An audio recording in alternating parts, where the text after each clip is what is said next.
Eh bien voilà une autre recette de fin d'été ou de début d'automne parce qu'il y a des figues. Alors les figues ne sont pas tout à fait un produit belge, mais avec l'été qu'on a eu, il se pourrait bien qu'on en ait chez nous sur les arbres. Tout d'abord de la brioche. De la brioche, on a pris du lait entier, on va y ajouter un peu de crème fraîche pour alléger la préparation. Et on va y casser 2 œufs entiers, puisqu'on va faire une brioche perdue. Donc c'est le même principe que ce qu'on fait avec le pain perdu quand il est rassis.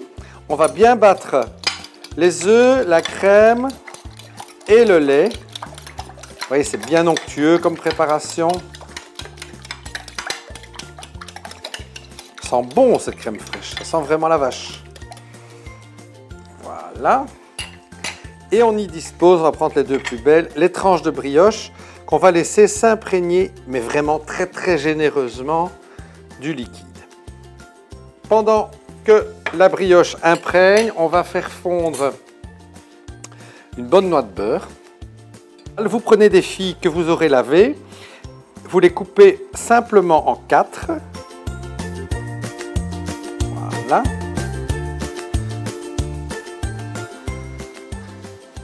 Ne les prenez pas trop mûres, bien mûres mais pas trop mûres, sinon comme on va les cuire, elles vont tomber en compote très très vite.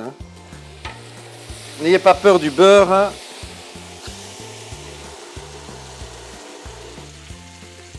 Voilà. Donc, je vais les mettre ici.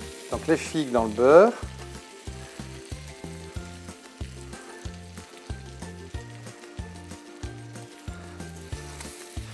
Voilà.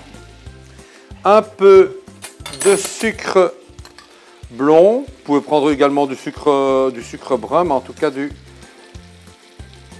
pas du sucre blanc, c'est moins bon tout court et moins bon pour la santé. Voilà, et on va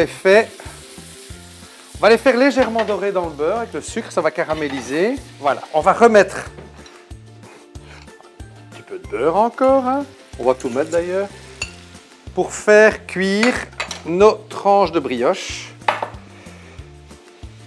Alors, on va voir si elles sont bien imbibées. Ça commence, mais on va les retourner sans les casser. Plus elles seront imbibées de lait et de crème, évidemment, plus c'est compliqué à manipuler puisque ça devient de plus en plus mou. Et quand c'est mou, eh ben, c'est moins bien. On va déglacer avec une bonne rasade. Ben voilà, je mets tout ce qui me reste de Porto.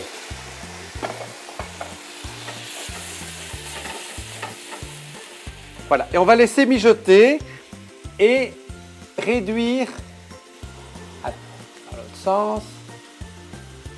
Voilà, comme ça. Alors, on va regarder les figues, donc j'ai déglacé avec le Porto. On va les débarrasser pour qu'elles ne tombent pas en compote et on va laisser le jus réduire un petit peu pour que le goût se concentre.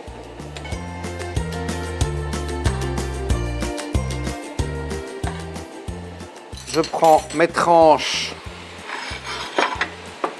de brioche. Surtout, ne faites pas couper votre brioche par le boulanger. Il faut vraiment des grosses tranches, sinon c'est vraiment pas très bon. Vous voyez comme ça réduit bien, ça devient presque un sirop. Donc sirop de Porto, de beurre et de sucre.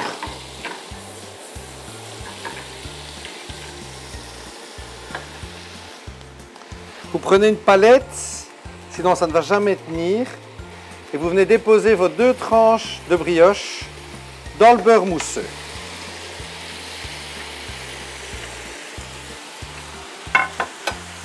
C'est un dessert parfait, par exemple, après un bon cassoulet, une choucroute, enfin, vous voyez, pour vous remettre, quoi, comme ça, là. J'arrête mon sirop, il est juste parfait.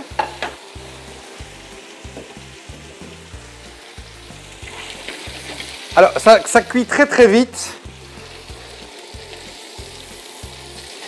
Il faut que ça soit bien doré.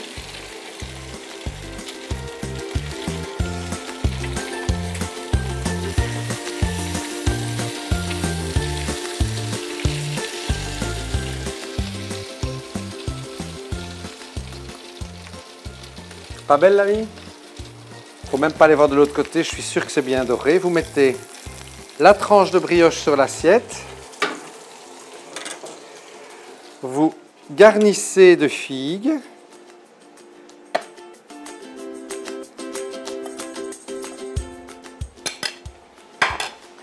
Et vous terminez avec le sirop de figue au Porto.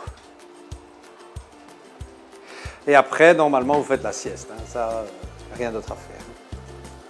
Concassez un peu de noix dans vos mains